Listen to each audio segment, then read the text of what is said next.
आज का ये वीडियो लेक्चर आहार चिकित्सा से संबंधित है। आज मैं आप सभी को आहार चिकित्सा से कैसे रोगों का निदान किया जाता है, उसके पीछे क्या सिद्धांत होते हैं, उसका क्या महत्व है और आहार चिकित्सक के अंदर क्या क्या गुण होते हैं, इसके संबंध में बताऊंगा। हम सभी जानते हैं कि आहार का सीधा संबंध हमारे स्वास्थ्य से होता है, हमारे शरीर से होता है। लेकिन यहाँ केवल शरीर ही सम्मिलित नहीं होता है। आहार का संबंध हमारे सीधे स्वास्थ्य से होता है और स्वास्थ्य में मन, शरीर और हमारी आध्यात्मिक ऊर्जाएं और समाज के आंशिक हिस्से से भी इसका संबंध होता है। आप जानते हैं हमारे शरीर में पंचकोश होते हैं। वो होते हैं अन्नमय कोश, प्राणमय कोश, मनोमय कोश, विज्ञानमय कोश, आनंदमय कोश। आहार का सर्वप्रथम जो प्रत्यक्ष प्रभाव हमें देखने को मिलता है वो अन्नमय कोश पर देखने को मिलता है, साथ ही साथ प्राणमय कोश पर भी देखने को मिलता है और मनोमय कोश पर भी तुरंत ही देखने को मिलता है। इसे देख लेते हैं, समझते हैं कैसे देखता है, कैसे इसका प्रभाव हम महसूस कर पाएंगे। मान लीजिए कि आपने एक हरी मिर्ची खाई है, तो प्राणमय कोश, अन्नमय कोश और मनोमय कोश पर तीनों पर एक साथ प्रभाव पड़ जाएगा।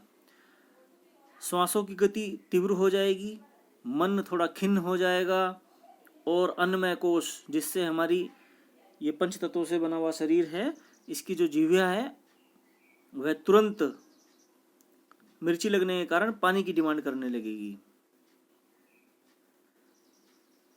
ये तो केवल एक मिर्ची का उदाहरण था, लेकिन अगर हम कोई आपसे कहें कि एक बहुत ही अच्छा स्वादिष्ट भोजन और बड़े अच्छे ढंग से परोसा हुआ आपके सामने आ जाए तो क्या होगा?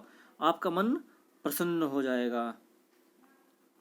आपकी जो इंद्रियां हैं वो उस भोजन को ग्रहण करने के लिए तत्पर हो जाएंगी और आपके प्राणों में प्रफुल्लता आ जाएगी। ये कुछ सिद्धांत हैं, कुछ बातें हैं जो सीधे सीधे हमारे इंद्रियों को, हमारे शरीर को आहार से बिल्कुल जोड़ती हैं।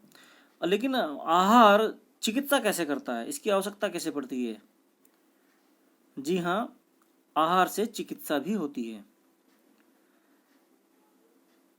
कुछ विद्वानों का मानना है कि आहार जो है वो शांत और सर्वोत्तम डॉक्टर है और इसका मिजाज जो है वो खुश मिजाज है। एक और विद्वान ने कहा है कि जैसा खाए अन्न वैसा हो जाएगा मन। जी हाँ, अन्न का डायरेक्ट प्रभाव इस मुहावरे से सीधा सीधा संबंध रखता है कि मन पर भी प्रभाव पड़ता है। किसका? अन्न का। कैसे पड़ता है? यदि आपने तामसिक भोजन खाया है, मांस मदिरा का सेवन किया है, तो मन आपका प्रमाद और आलस्य में डूब जाएगा। सात्विक भोजन यदि आपने किया है तो मन आपका अध्यात्म से जुड़ जाएगा, प्रफुल्लता बनी रहेगी, नींद कम आएगी और आपके अंदर जिज्ञासा भी बनी रहेगी। तो अन्न भी, जो आहार है वो भी 3 प्रकार का हो सकता है। गीता में भी कहा है सात्विक, राजसिक और तामसिक 3 प्रकार की स्थितियां हो सकती हैं। आहार चिकित्सा किसे कहते हैं आप भी समझ रहे हैं आहार चिकित्सा से मतलब क्या है, लेकिन शब्दों में हम इसे कैसे लिखेंगे? हम कहेंगे कि रोग की स्थिति में स्वास्थ्य लाभ के लिए जो आहार दिया जाता है वह चिकित्सकीय आहार कहलाता है और इस चिकित्सकीय आहार से जो चिकित्सा की जाती है वह आहार चिकित्सा कहलाती है। आहार चिकित्सा के जो महत्व हैं वो इस प्रकार हैं कि यह शरीर को पोषण देता है। रोग की स्थिति में शरीर की शक्ति कम हो जाती है तो उसे पोषण की आवश्यकता होती है।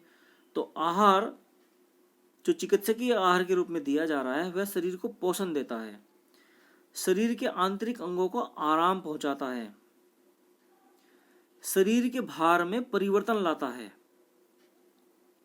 मेटाबॉलिज्म को कंट्रोल करता है, बैलेंस भी करता है, शीघ्र स्वास्थ्य लाभ पहुंचाता है और जो रोग की तीव्रता है, जो कठिनाई है, उसको कम कर देता है।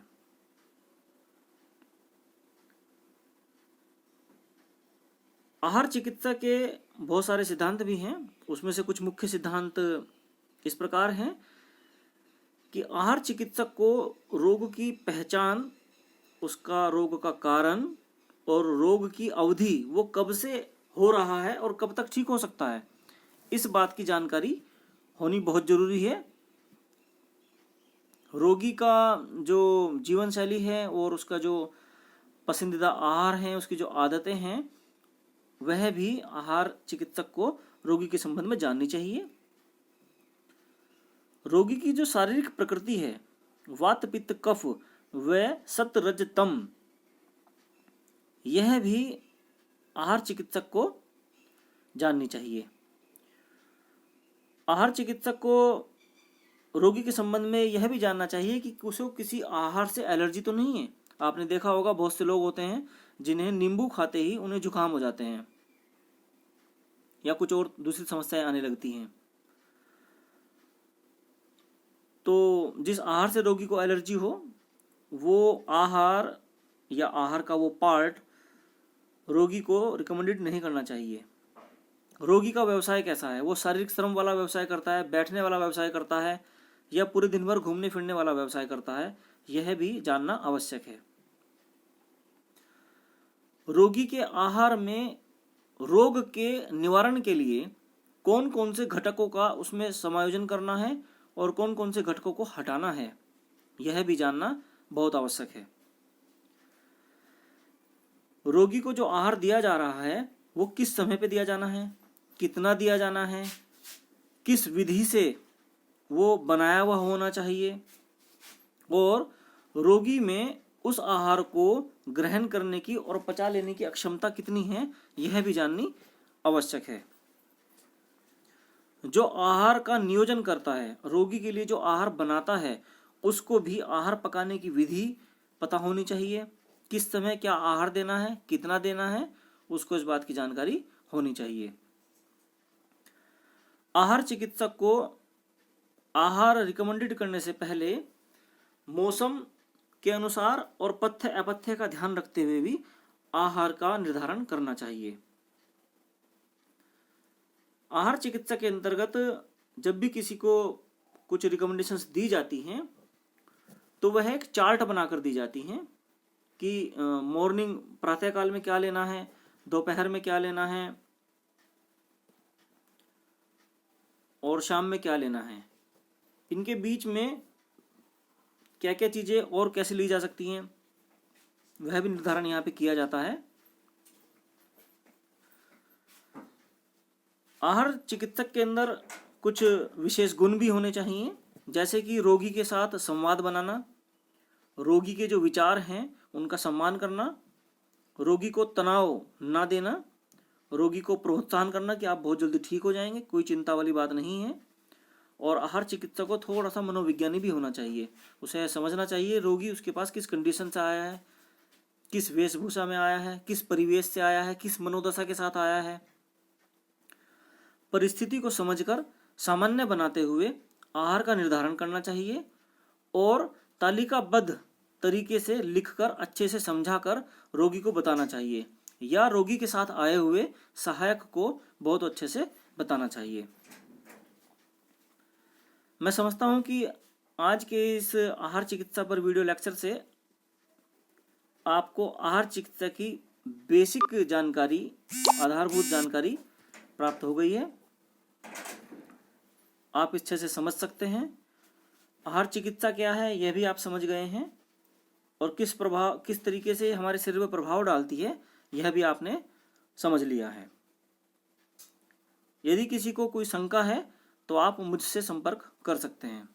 वीडियो देखने के लिए बहुत बहुत धन्यवाद।